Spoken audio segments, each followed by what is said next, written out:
Deep Diving.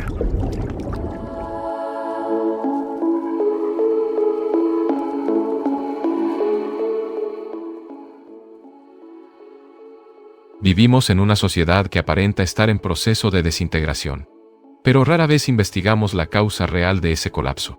La explicación más común apunta a factores externos: política, economía, sistemas sociales. Sin embargo, un análisis más profundo sugiere algo diferente. Tal vez el problema no esté solo en la estructura de la sociedad, sino en la propia naturaleza del individuo que la construye. Si la sociedad es el resultado de las relaciones humanas, entonces cualquier desorden colectivo refleja un desorden interior. Y esto nos lleva a una cuestión fundamental. ¿Qué ha ocurrido con el individuo?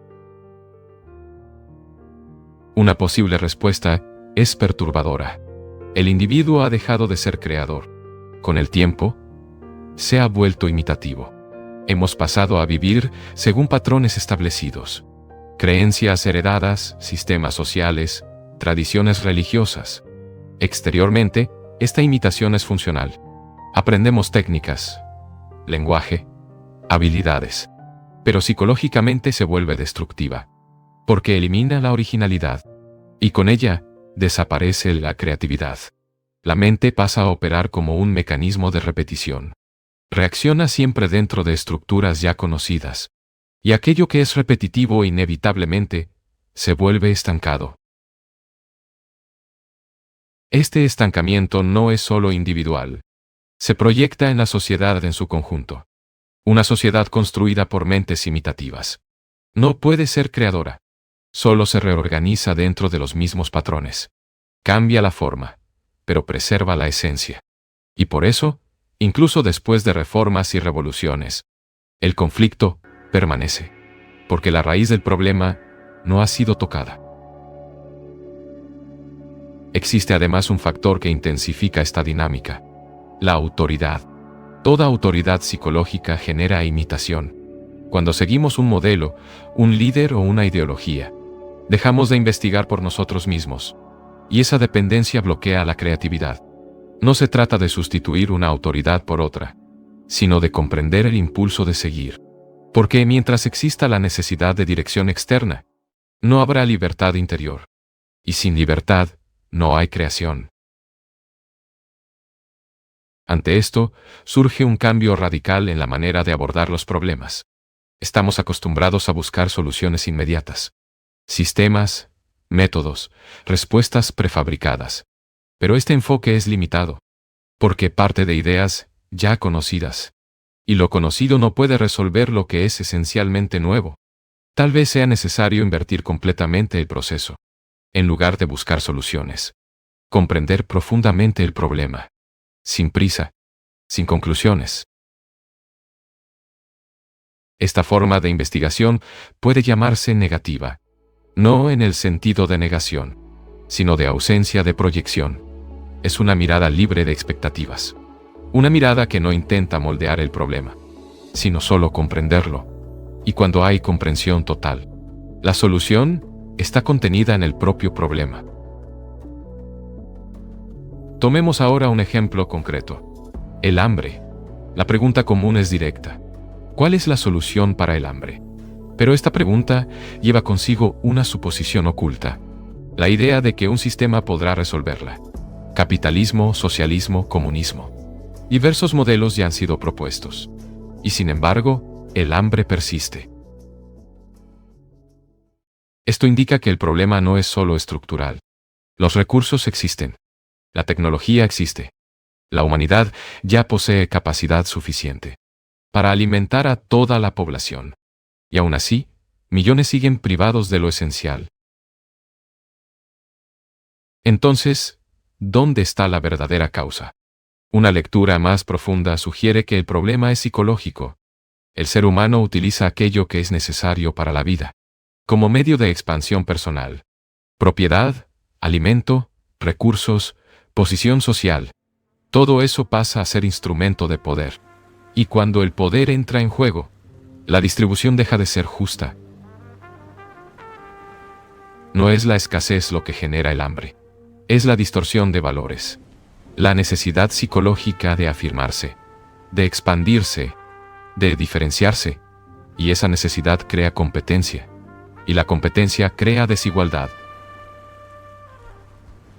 Así, el problema del hambre revela algo más profundo. No se trata solo de organizar sistemas, sino de comprender cómo el individuo se relaciona con las cosas. Mientras utilicemos el mundo como medio de autoafirmación, el conflicto continuará, y ningún sistema será suficiente. Si el problema no está en los sistemas, sino en la forma en que el individuo se relaciona con la realidad, entonces la investigación debe continuar en ese nivel. No se trata de reformar estructuras externas, sino de comprender los mecanismos internos que las sostienen. Esto nos lleva a una observación esencial. El ser humano busca constantemente llegar a ser algo más importante, más seguro, más reconocido. Ese movimiento de llegar a ser está profundamente arraigado en la mente, pero conlleva una consecuencia inevitable. Depende del tiempo.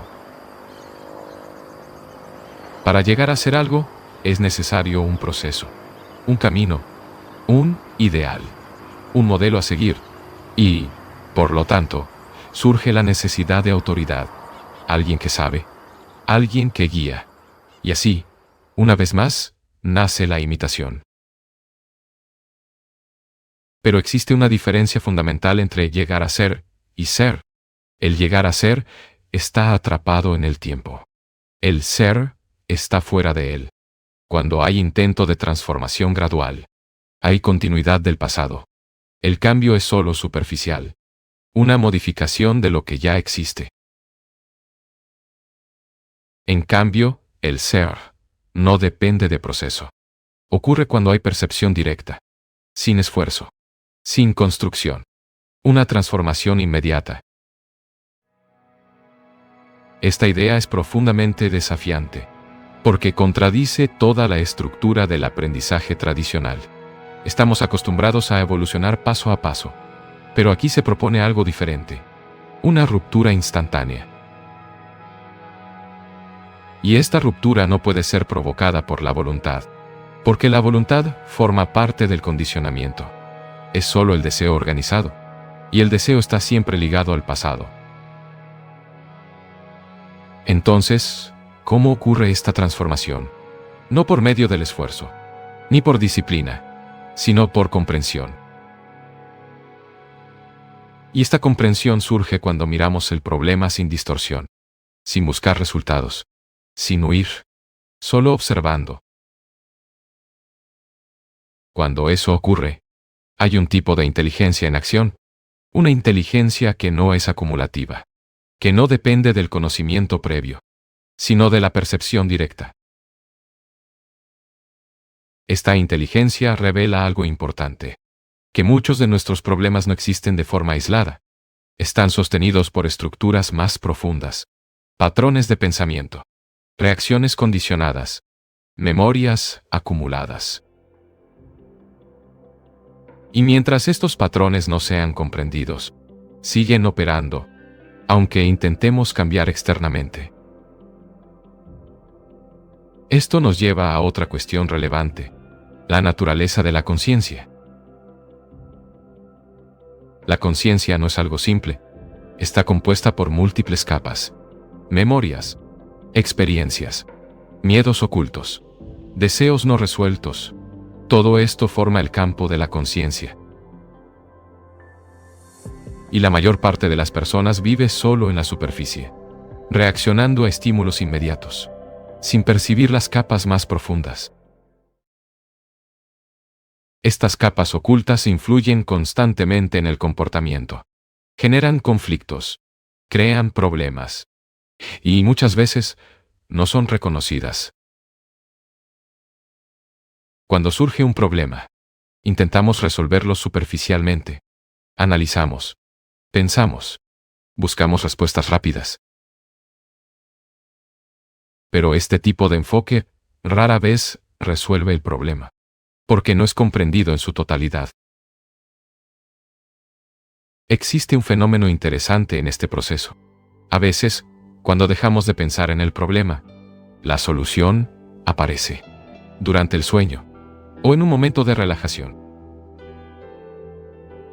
Esto ocurre porque la mente superficial se aquieta y las capas más profundas entran en acción, reorganizan la percepción y revelan una nueva comprensión.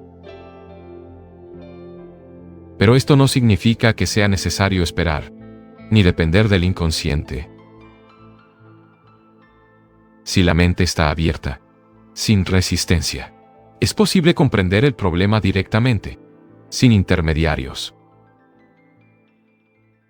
Esta comprensión exige un estado específico, atención sin elección, una observación que no busca controlar, ni modificar.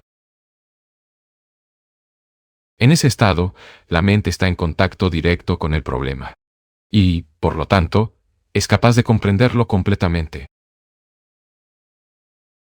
Cuando hay comprensión total, no hay residuo. El problema termina. Y donde el problema termina, hay libertad. Tal vez la cuestión no sea descubrir algo nuevo, sino percibir lo que siempre estuvo presente, sin ser notado. Suscríbete al canal y sigue explorando. Porque cuanto más profundizas, más percibes lo que siempre estuvo ahí.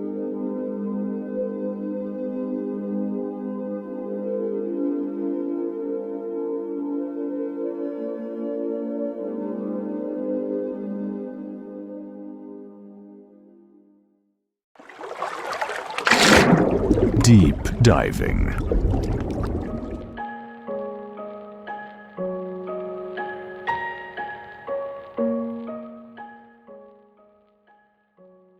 Si el individuo y el mundo no están separados, entonces toda la estructura de la transformación necesita ser revisada. No existe un mundo allá afuera independiente de nosotros. Lo que llamamos mundo es la extensión de nuestro propio estado interior. Nuestros miedos, nuestros deseos, nuestras frustraciones, nuestras ambiciones. Todo eso se proyecta en las relaciones, en las instituciones, en las estructuras sociales. Y, por eso, el mundo es el reflejo del individuo, no como una idea mística, sino como un hecho psicológico y relacional. Si esto es verdadero, entonces la transformación del mundo no puede comenzar fuera, no puede comenzar en sistemas, no puede comenzar en ideologías, debe comenzar en el punto más cercano, en uno mismo. Pero eso no significa aislamiento, no significa buscar una perfección individual separada del colectivo. Al contrario, el aislamiento es otra forma de huida, otra forma de división. Y donde hay división, hay conflicto. La comprensión de uno mismo no es un acto individualista, es un movimiento total. Porque al comprenderse a uno mismo, se comprende el movimiento de la humanidad. Los mismos conflictos, las mismas estructuras, las mismas ilusiones. Y, en ese sentido, transformarse es transformar el todo. Pero esto exige una ruptura profunda. Porque mientras haya ambición, habrá competencia. Mientras haya nacionalismo, habrá división. Mientras haya deseo de poder, habrá conflicto. Y no hay sistema que pueda eliminar esto externamente, porque la raíz permanece. Y la raíz es el yo. Por lo tanto, la cuestión no es cómo cambiar el mundo, sino cómo comprender el yo. Y eso exige una atención constante, una vigilancia sin esfuerzo. Ver cada pensamiento, cada reacción, cada movimiento, sin elección, sin interferencia. Y cuando hay esta observación, algo comienza a cesar. La avidez pierde fuerza. La comparación pierde sentido. La búsqueda de posición pierde importancia. Y en ese cesar surge algo nuevo, no como resultado, sino como consecuencia natural. Un hombre que no está movido por la avidez no crea conflicto. Un hombre que no es nacionalista no crea división. Un hombre que no busca poder no genera opresión.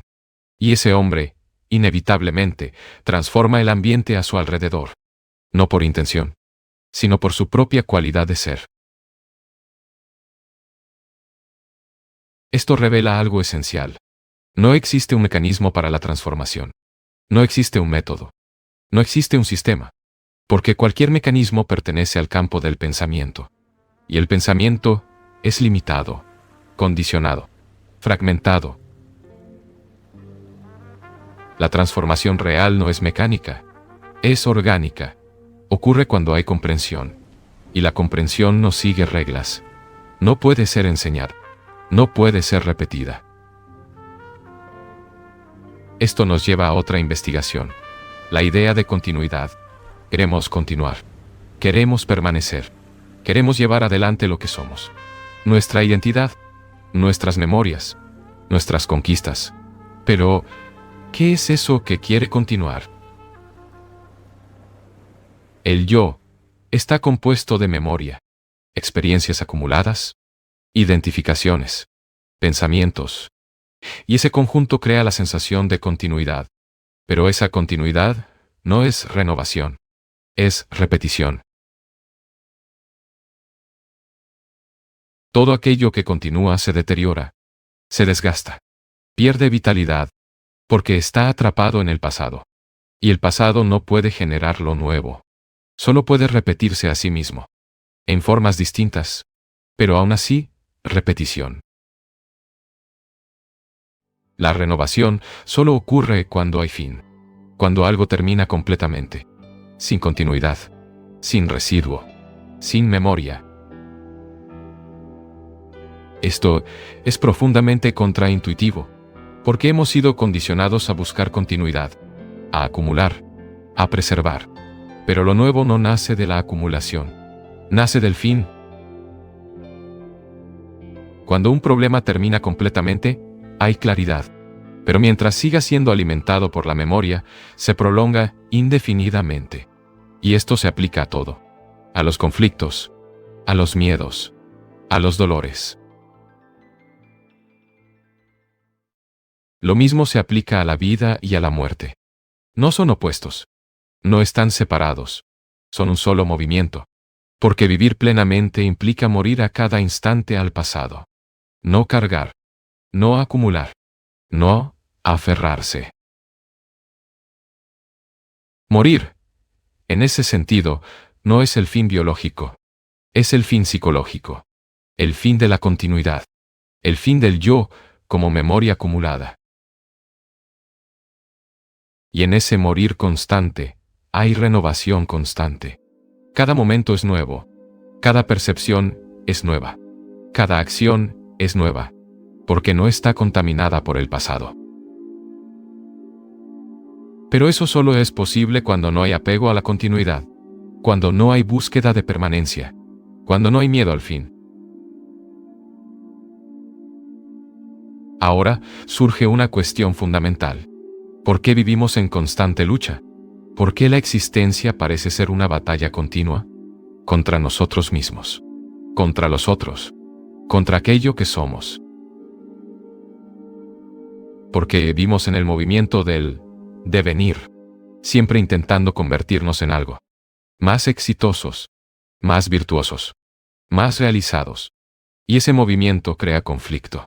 Porque establece un ideal. Y coloca el presente en oposición a ese ideal. Entre lo que somos y lo que queremos ser, surge la lucha. Y esa lucha es considerada necesaria. Noble. Pero, ¿lo es? El devenir es solo continuidad. Es el yo, intentando modificarse. Intentando mejorarse. Pero aún operando dentro del mismo campo. El campo del tiempo. De la memoria. Del pasado. Y en ese campo no hay libertad. Solo esfuerzo. Solo resistencia. Solo conflicto. La verdadera virtud no nace del esfuerzo por convertirse en algo. Nace del ser. Y ser no implica lucha. No implica comparación. No implica ideal. No puedes volverte virtuoso. O hay virtud, o no hay virtud. Y la virtud surge cuando hay comprensión. Cuando hay percepción directa de lo que es. Si hay envidia, ve la envidia, sin intentar cambiarla, sin condenarla, sin justificarla. Solo observa, y en esa observación, sin conflicto, la envidia se disuelve.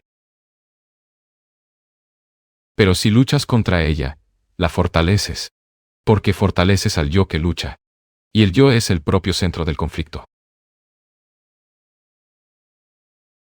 La libertad no nace del control, nace de la comprensión, y donde hay libertad, hay orden. No un orden impuesto, sino un orden natural. Y solo en ese orden puede surgir algo verdadero, algo que no pertenece al pensamiento, algo que no puede ser construido, pero que puede ser percibido. Cuando se observa con profundidad todo este movimiento, el individuo como mundo, el deseo de continuidad, el conflicto del devenir, comienza a emerger una percepción aún más sutil. La relación entre pensamiento y tiempo. El pensamiento es tiempo. Nace de la memoria. Y la memoria es siempre pasado. Por lo tanto, todo pensamiento es respuesta del pasado. Nunca es nuevo. Incluso cuando parece creativo, solo reorganiza lo que ya fue. Combina, asocia, proyecta, pero no crea lo nuevo. Lo nuevo solo puede surgir cuando el pensamiento no está operando. Esto no significa ausencia funcional del pensamiento. Es necesario. Para el lenguaje, para la técnica, para la organización. Pero psicológicamente, el pensamiento siempre es limitado, porque está atrapado en lo conocido. Y es precisamente ese pensamiento el que intenta resolver el problema de la vida, el problema del miedo, del conflicto, del dolor. Pero como el pensamiento es parte del problema, no puede resolverlo, solo lo prolonga. Es como intentar apagar fuego con fuego, o limpiar algo sucio con aquello que también está sucio. El instrumento es inadecuado. Y mientras insistamos en ese instrumento, el problema continuará. Por eso, la cuestión no es encontrar una respuesta, sino comprender el propio movimiento del pensamiento, ver cómo surge, cómo nombra, cómo reacciona, cómo crea el yo.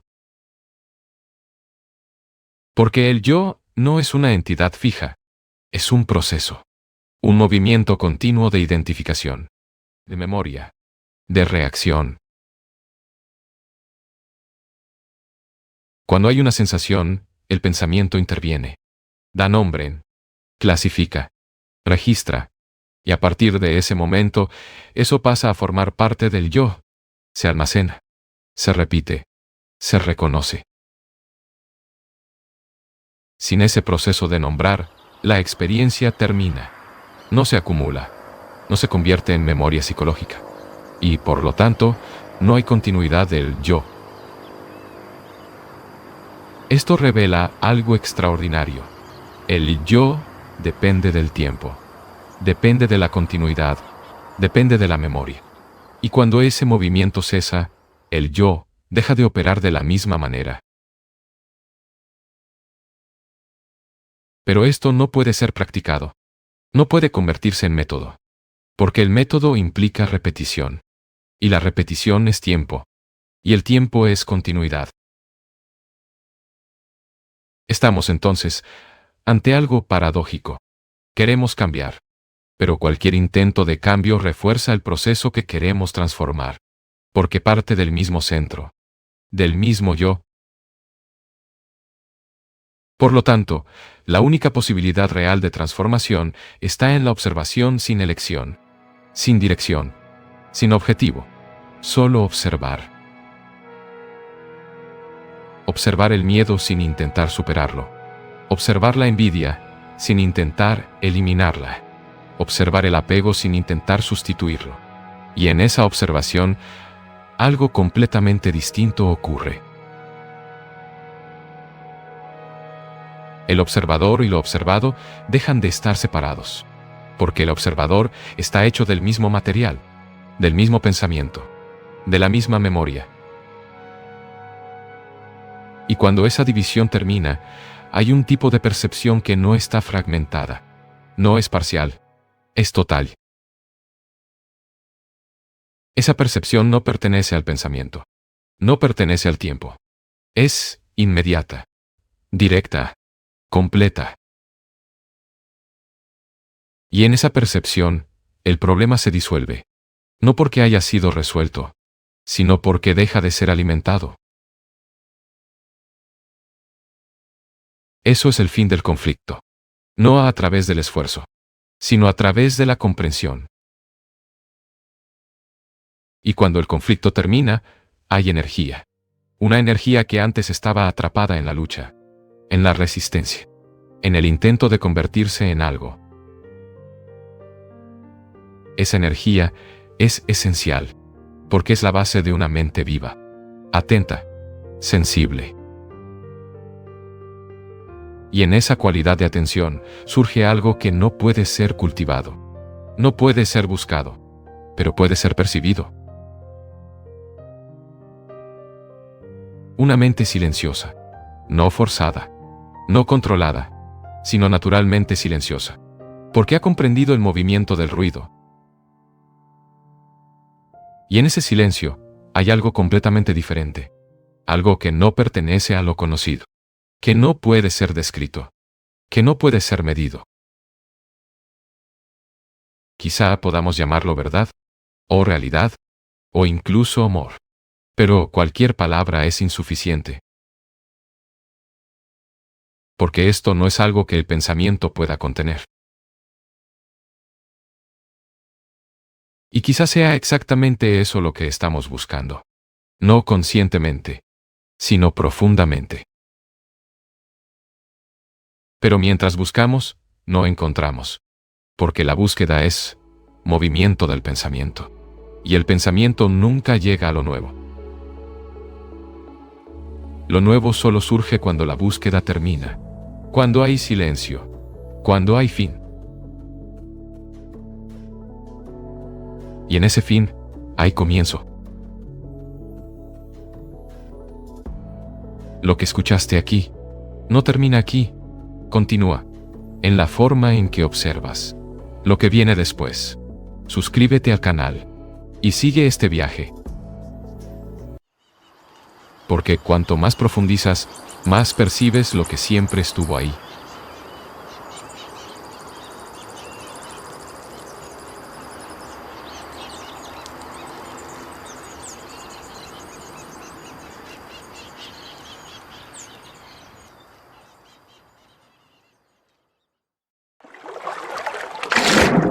Deep diving.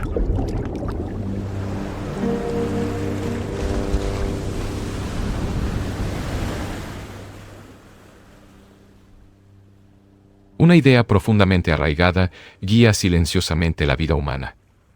La creencia en el progreso interior. Creemos que así como evolucionamos técnicamente, del carro de bueyes al avión a reacción, también avanzamos espiritualmente a lo largo del tiempo.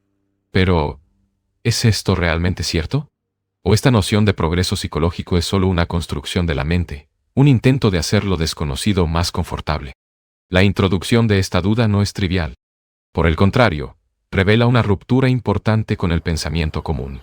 Estamos acostumbrados a asociar crecimiento con tiempo.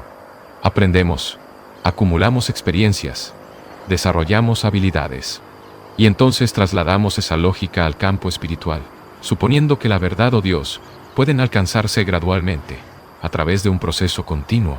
Sin embargo, esta suposición puede ser fundamentalmente equivocada. Si el progreso implica tiempo, entonces siempre nos estamos moviendo de un punto a otro. Pero esta idea presupone algo fijo, un punto de partida estable y un punto de llegada definido. Sin embargo, tanto el ser humano como aquello que llamamos realidad no son entidades fijas. Esta búsqueda, por lo tanto, puede estar basada en una ilusión estructural, creada por la necesidad de seguridad psicológica. Cuando la mente, condicionada por el tiempo, intenta alcanzar algo que está más allá del tiempo, inevitablemente crea distorsiones. La verdad no puede ser acumulada, ni construida gradualmente. No es el resultado de un esfuerzo continuo. En este sentido, cualquier intento de progresar espiritualmente puede, paradójicamente, alejar aún más de aquello que se busca. Esta perspectiva cambia completamente el enfoque. En lugar de preguntar, ¿cómo llegar allí?, surge una cuestión más radical. ¿Realmente existe un allí que alcanzar? ¿O la propia idea de camino es un impedimento? Esta investigación no es meramente abstracta. Se manifiesta en la forma en que vivimos, sentimos y nos relacionamos. Por ejemplo, al observar a los pájaros, percibimos que huyen de nuestra presencia. Esto puede parecer un detalle simple, pero revela algo profundo sobre la naturaleza humana. Nuestra relación con el mundo está frecuentemente marcada por la violencia, el control y la apropiación. Matamos, aprisionamos, explotamos. Sin embargo, cuando hay quietud, cuando la mente no impone su presencia agresiva, algo diferente sucede. Los pájaros se acercan.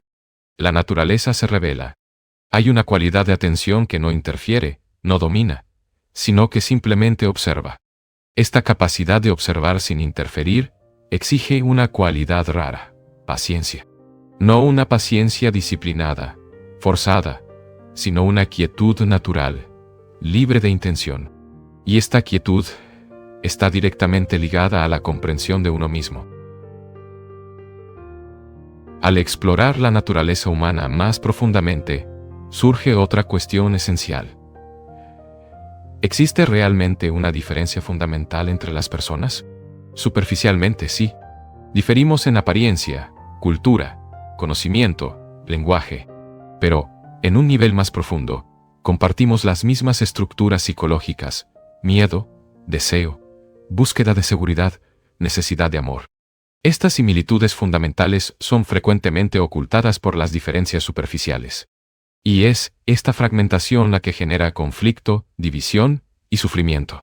Cuando la mente se aferra a identidades nacionales, religiosas, culturales, pierde la percepción de la unidad esencial de la experiencia humana. Esta pérdida no es solo intelectual. Tiene consecuencias reales: guerras, prejuicios, antagonismos. La creencia, en este contexto, se convierte en un factor de separación. En lugar de unir, divide. Y mientras la mente esté atrapada en estas estructuras, difícilmente podrá percibir algo que esté más allá de ellas. Este análisis nos conduce a un punto crítico: la libertad de la mente. No una libertad teórica, sino una libertad real, que surge cuando todas las construcciones, creencias, identidades, condicionamientos son comprendidas y trascendidas. Esta libertad, sin embargo, no puede coexistir con hábitos que embotan la mente. Cuando alguien, aún joven, se condiciona a patrones repetitivos, como la adicción, hay una pérdida gradual de sensibilidad. La mente se vuelve mecánica, predecible, incapaz de percibir lo nuevo. Y sin esa sensibilidad se vuelve imposible percibir la belleza, el amor o la verdad. La mente condicionada reacciona, repite, proyecta. No ve. Esta falta de sensibilidad también se manifiesta en la crueldad cotidiana. Pequeños actos, como destruir una flor sin motivo, herir a un animal, o incluso palabras irreflexivas, revelan una desconexión profunda con la vida. Esta brutalidad no es exclusiva de grandes actos violentos. Está presente en las actitudes más comunes. Detrás de esto, existe una cuestión central: ¿qué es el amor? Frecuentemente confundimos amor con reciprocidad, dependencia o deseo. Pero estas formas de amor están condicionadas. Exigen retorno, seguridad, confirmación. El amor, en su sentido más simple, no pide nada. Es una cualidad de sensibilidad, de cuidado, de atención. Cuando esta cualidad está presente, no hay necesidad de reglas o prohibiciones. La acción correcta surge naturalmente. No se destruye, no se agrede, no se explota, no por obligación, sino por comprensión. Esta comprensión transforma completamente la relación con el mundo. Una sociedad basada en la ambición, la competencia y el poder inevitablemente genera sufrimiento. La búsqueda de estatus, reconocimiento y superioridad crea un ambiente de conflicto constante. Pero esta estructura social no es algo externo. Refleja la estructura interna de cada individuo. El deseo de ser importante, de destacar, de ser reconocido, ya contiene en sí el germen de la corrupción. Cuando la mente depende de validación externa, se vuelve psicológicamente pobre. Busca constantemente algo fuera de sí para llenar un vacío interno. Y en ese proceso, distorsiona relaciones, valores y percepciones. La verdadera transformación, por lo tanto, no está en reformar sistemas externos, sino en comprender profundamente el funcionamiento de la propia mente. Esta comprensión también se aplica a la cuestión de la devoción. La mente crea imágenes, físicas o mentales, y luego proyecta en ellas significado. Cree que estas construcciones representan algo sagrado. Sin embargo, todo lo que la mente crea es limitado, condicionado, impermanente. La verdad no puede ser producto de la mente, y, por lo tanto, no puede encontrarse en imágenes, creencias o sistemas. Descubrir lo verdadero exige una mente completamente silenciosa. No un silencio forzado, disciplinado, sino un silencio que surge naturalmente cuando hay comprensión total del movimiento del pensamiento. En ese estado, no hay observador separado de aquello que es observado. No hay división. Y es en esa ausencia de división donde algo completamente nuevo puede surgir. Quizás ese sea el punto central de toda la investigación. La percepción de que aquello que buscamos no está en el tiempo, ni en el esfuerzo, ni en la acumulación. Está en la comprensión inmediata, directa, sin intermediarios. Y esta comprensión no puede ser enseñada, transmitida ni acumulada. Solo puede ser descubierta. Hay un momento en que la investigación deja de ser intelectual y se vuelve inevitablemente personal. Ya no se trata de comprender conceptos, sino de percibir directamente la naturaleza de nuestras acciones más simples. Por ejemplo, ¿por qué recogemos una flor solo para destruirla? ¿Por qué arrancamos una rama, deshacemos sus hojas y seguimos adelante, como si nada hubiera ocurrido? Estos gestos aparentemente insignificantes revelan algo mucho más profundo. Una insensibilidad arraigada, un distanciamiento de la vida en su forma más inmediata. Esta insensibilidad no es accidental. Es cultivada, reforzada, transmitida. Está presente tanto en los adultos como en los jóvenes, manifestándose de formas distintas, pero con la misma esencia. Los adultos la expresan a través de la ambición, la competencia y la violencia institucionalizada. Los jóvenes, por su parte, reproducen este patrón en gestos menores, pero igualmente reveladores. Ante esto, surge una cuestión central. ¿Cómo nace la sensibilidad? No se trata de imponer reglas, prohibir comportamientos o crear sistemas de control. La obediencia puede generar conformidad, pero no produce comprensión. Por el contrario, a menudo genera miedo, y el miedo nunca ha sido fuente de sensibilidad. La sensibilidad surge cuando hay atención. Una atención que no es dirigida ni forzada, sino que observa sin interferencia. Cuando se ve un animal herido y surge un impulso espontáneo de ayudar, eso no proviene de un mandato, sino de una percepción directa del sufrimiento.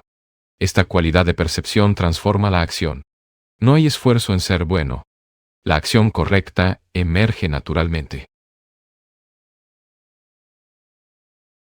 Pero esta capacidad de sentir está profundamente ligada a algo aún más fundamental. El amor. Lo que llamamos amor, la mayoría de las veces, está condicionado. Amamos porque somos amados. Nos gusta porque recibimos algo a cambio. Creamos relaciones basadas en expectativa, dependencia y reciprocidad. Sin embargo, esto no es amor en el sentido esencial. El amor, en su forma más simple, es un estado de sensibilidad total. Es la capacidad de estar en relación con todo, personas, animales, naturaleza, sin exigir nada, sin proyectar, sin poseer, sin controlar. Cuando este amor está ausente, la vida se vuelve árida. Puede haber éxito, conocimiento, reconocimiento social, pero internamente hay vacío. Y este vacío inevitablemente se manifiesta como miedo, soledad y conflicto. Por eso una vida sin amor, por más estructurada que parezca, está profundamente desajustada. Y ese desorden interno se refleja en la sociedad que construimos. La sociedad, al fin y al cabo, no es una entidad separada. Es la proyección colectiva de las mentes individuales. Si hay ambición, habrá competencia. Si hay miedo, habrá control. Si hay división interna, habrá conflicto externo. Así, la búsqueda de importancia, de estatus, poder o reconocimiento, no es solo un fenómeno social, es un reflejo de una carencia interna. Queremos ser vistos, valorados, admirados, porque internamente nos sentimos insuficientes. Esta dinámica comienza temprano. Desde la infancia, somos condicionados a valorar el éxito, la posición, el prestigio. Admiramos a los ricos, a los poderosos, a los influyentes. Y al hacerlo, internalizamos la idea de que el valor de una persona está en aquello que representa externamente. Pero esta valoración contiene una distorsión fundamental. Nos aleja de lo esencial y nos ata a lo superficial. Y en este proceso, perdemos la capacidad de percibir lo que realmente importa. Hay una historia reveladora. Un hombre poderoso desea encontrar a alguien conocido por su integridad y sabiduría. Al invitarlo, espera reconocimiento, deferencia. Pero ese hombre rechaza la invitación. No por orgullo, sino por total ausencia de necesidad de validación. Este gesto simple expone una diferencia radical.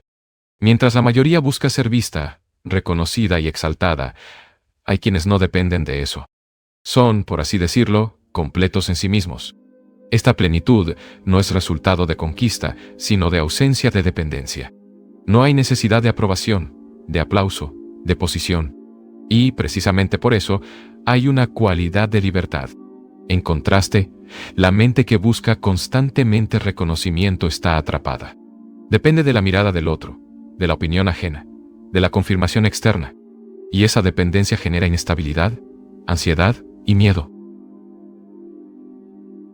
Esta misma estructura se revela en la forma en que nos relacionamos con lo sagrado. Creamos imágenes, símbolos, rituales, y luego proyectamos en esos elementos un significado profundo. Creemos que a través de ellos podemos acceder a algo trascendente. Pero, ¿qué es una imagen sino una creación de la mente? Y si la mente crea, también limita. Aquello que es creado no puede contener lo ilimitado.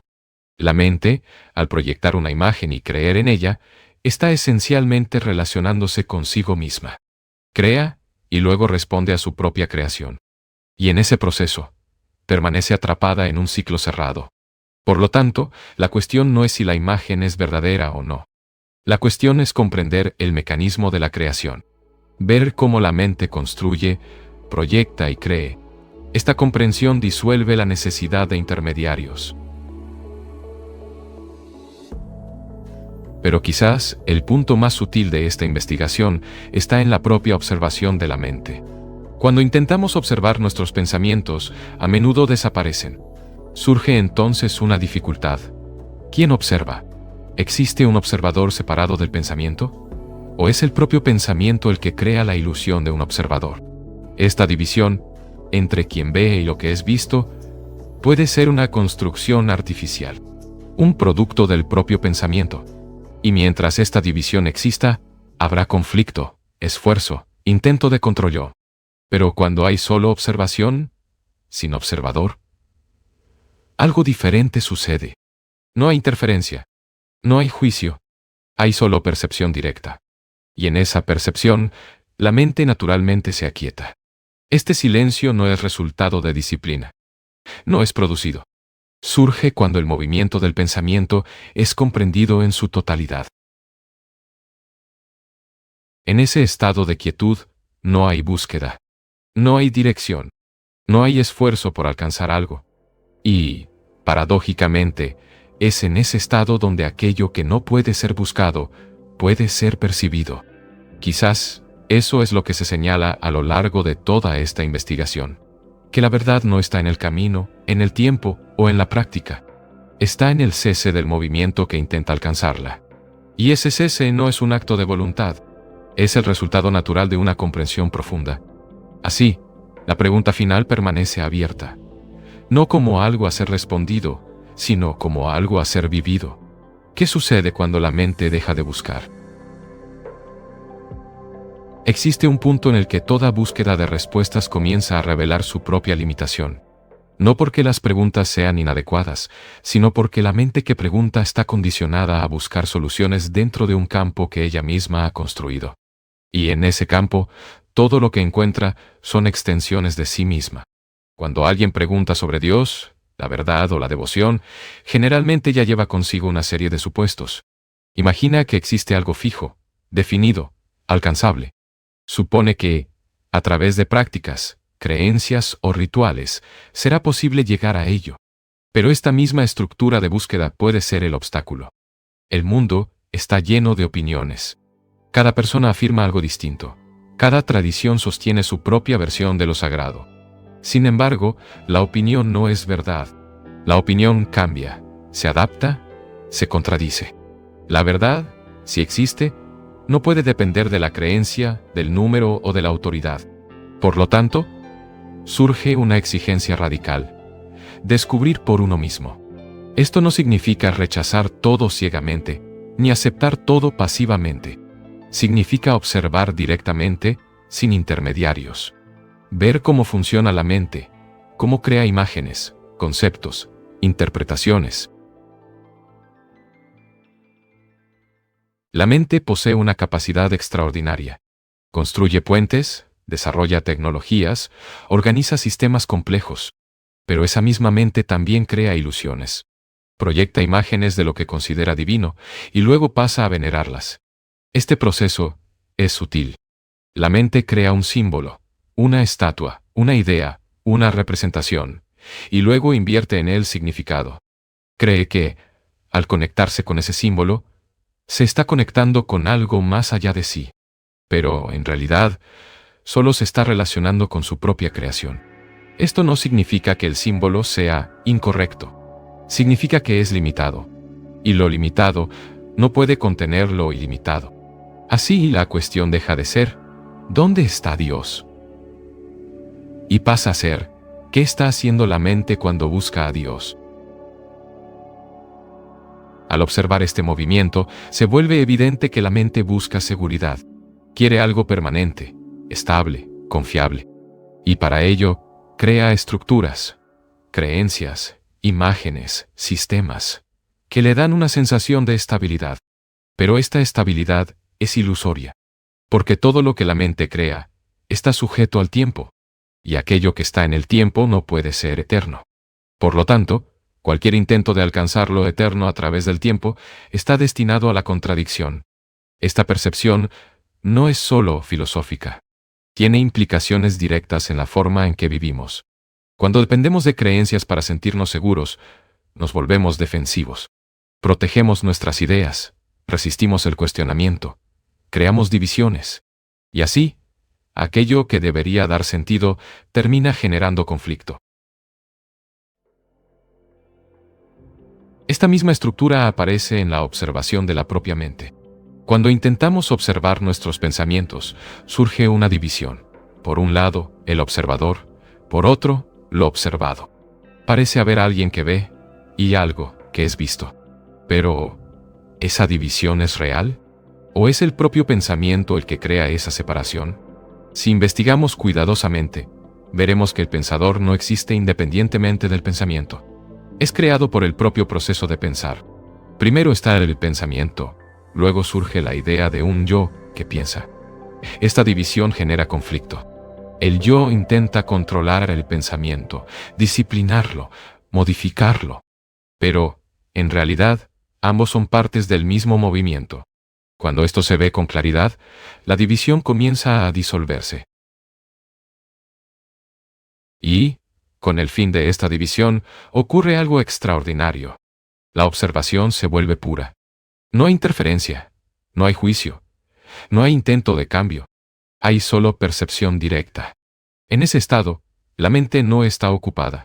No está proyectando, comparando, analizando. Está simplemente presente. Y esa presencia trae consigo una cualidad de silencio.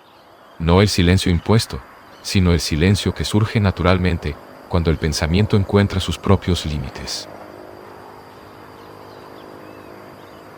Este silencio no es vacío en el sentido común. Al contrario, es un estado de intensa vitalidad. En él, la mente no está fragmentada. No hay conflicto interno. No hay esfuerzo por ser algo diferente. Y es en ese estado donde puede surgir algo que no pertenece al campo del pensamiento. No puede ser nombrado, descrito, ni capturado. Cualquier intento de hacerlo lo reduce.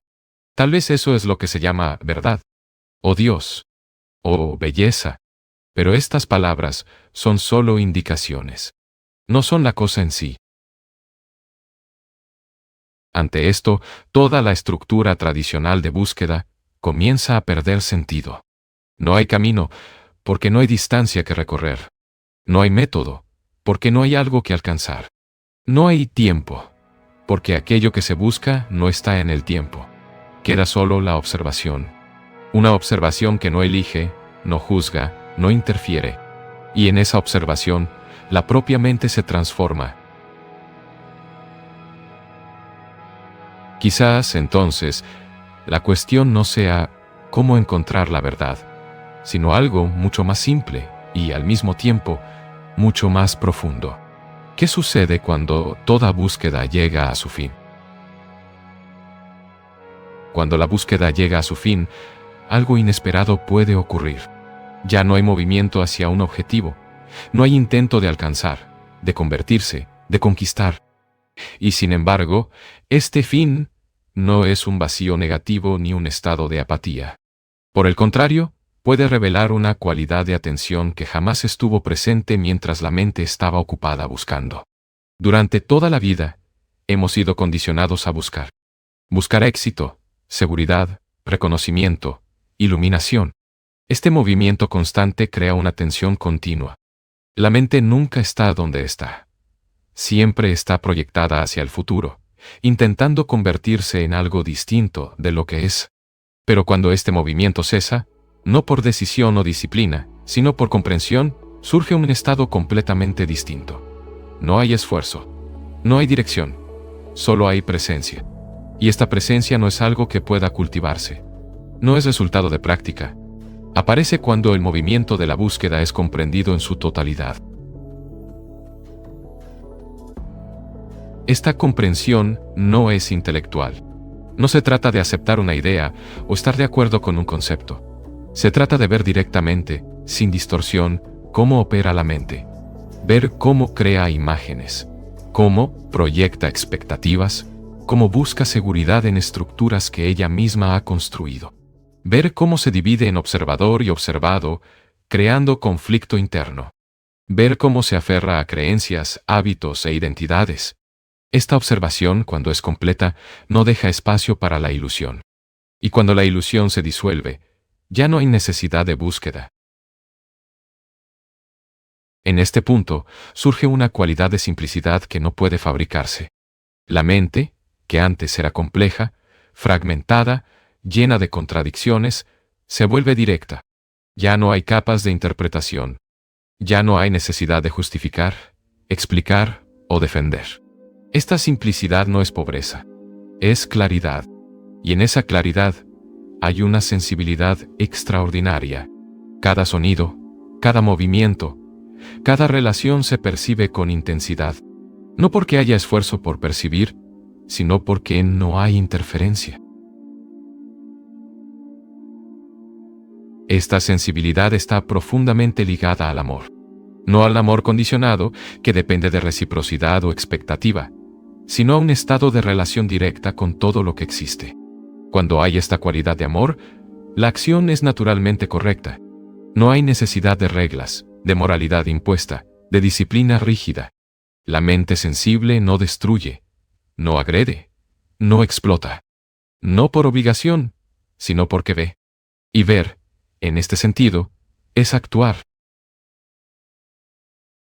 Esta forma de vivir transforma completamente la relación con el mundo. La ambición pierde su sentido, porque no hay necesidad de convertirse en algo. La comparación desaparece porque no hay medida. El miedo disminuye porque no hay proyección constante del futuro. Esto no significa que la vida externa deje de existir. Seguimos trabajando, relacionándonos, participando en la sociedad, pero la calidad interna es diferente. No hay conflicto entre lo que somos y lo que queremos ser. Tal vez esta sea la verdadera revolución. No un cambio externo, no una reorganización de sistemas, sino una transformación radical en la forma en que la mente percibe. Una transformación que no es gradual, no es resultado del tiempo, no es producto del esfuerzo. Sucede cuando hay comprensión total. Y esta comprensión no puede acumularse. Siempre es en el presente. Ante esto, todas las preguntas que parecían tan importantes comienzan a perder peso. ¿Cómo alcanzar? ¿Cuánto tiempo lleva? ¿Cuál es el método correcto?